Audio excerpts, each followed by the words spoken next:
Pwy oedd Trevor Ford? The Clown Prince of Football.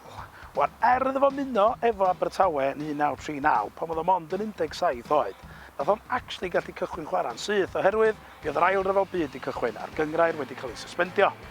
Ond nath hynna ddim stopio fo chwarae pêl-droed yn gyfan gwbl gan bod o wedi ymuno fo tîm pêl-droed y fyddin.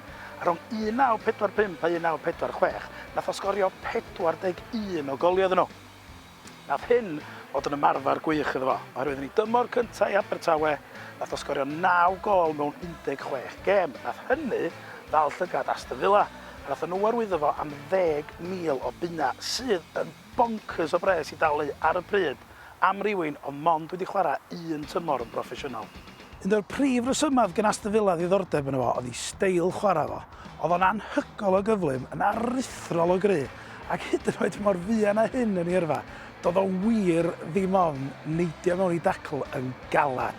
Fel udodd manager Villa ar y pryd, he's just the penetrating type of leader Villa needs. Mi brofodd hynny fod yn wir gan iddo orffan yn brif sgoriwr y clwb 3 tymor yn olynol.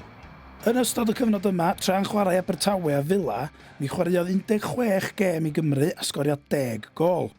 Efo'r holl goliau sgorio ddo i'w glybiau ac i'w wlad, a efo'r papura newydd yn ei alw fo'n football celebrity, fe benderfynodd Sunderland yn 1950 dalu British record transfer fee o 30,000 o bunna i'w arwyddo. Ac yn fama, mae'r stwff diddorol yn digwydd.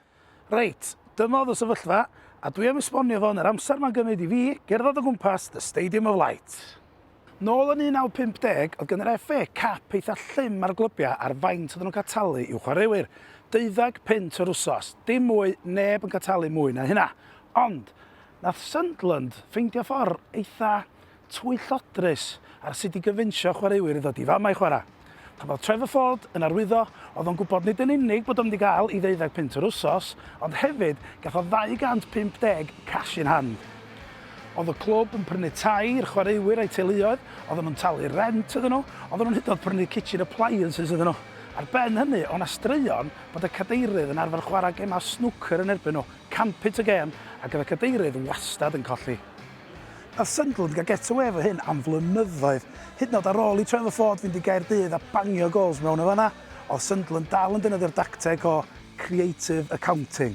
Ond, ar ôl i Trevor Ford adael Gaerdydd, nath bob dim newid, oherwydd yn 1956 nath o ryddhau ei hunangofiant I led the attack.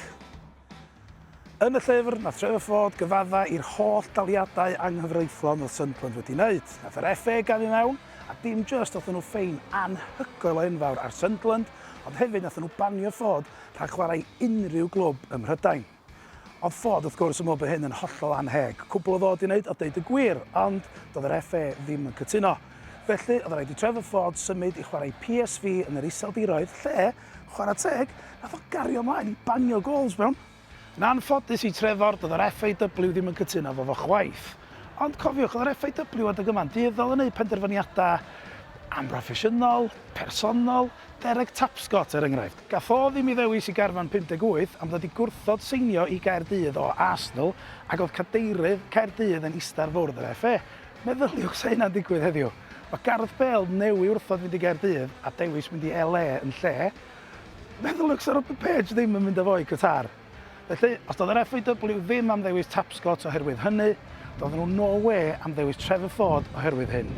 Rwan, cofiwch, doedd o ddim wedi cael ei wahardd i chwarae'n rhyngwladol. Ond pan ddoth hi'n amser i enwi'r garfan, gath o ddim i ddewis oherwydd i waharddiad clwb. Mi ddudodd Trevor yn y flwyddyn cyn Cwpan y Byd, nath na ddim un sgawt o Gymru ddod draw i'r iseldiroedd i watsiad o'n chwarae, bod o'n chwarae pêl-droed cystal ac nath o erioed. Wan, dwi ddim am ddeitha chi sydd i feddwl. Ond, dwi eisiau chi wybod bod Trevor Ford rioed di chwarae i Gymru wedyn. Wan, efo hynna yn eich penna, dwi eisiau chi sbio ar hyn, y top 4 goalscorers yn hanas Cymru. Sbiwch ar y tabl na. Fel dych chi'n weld, mi oedd Trevor Ford wedi sgorio un faint a Ivor Allchurch oedd wedi chwarae 30 o gema'n llai. Dim ond 5 gol llai na Ian Rush, ond wedi chwarae 35 o gema'n llai. O gofio, nath John Charles frifo a methu rownd yr 8 ola yn ebyn Brazil. Mae pawb i weld yn dweud, tasau gynnu rhywun da fyny ffrynt, fysa ni wedi gallu curo Brazil a mynd i'r semis, a lle oedd Mr Trevor's 61% average Ford? yn eistedd lan y môr yn cael syntan. Felly dyma ni, nôl yn y dechrau, di mynd holl ffordd rownd y stadiwm, one take wonder efo yma. Wan, fel ydych chi gyna, dwi ddim am ddeitha chi sydd wedi feddwl am yr holl sefyllfa yma. Ella bod chi'n cytuno'n llwyr efo be nath yr FAW nôl bryd hynny. Dwi mond yma i adrodd y stori.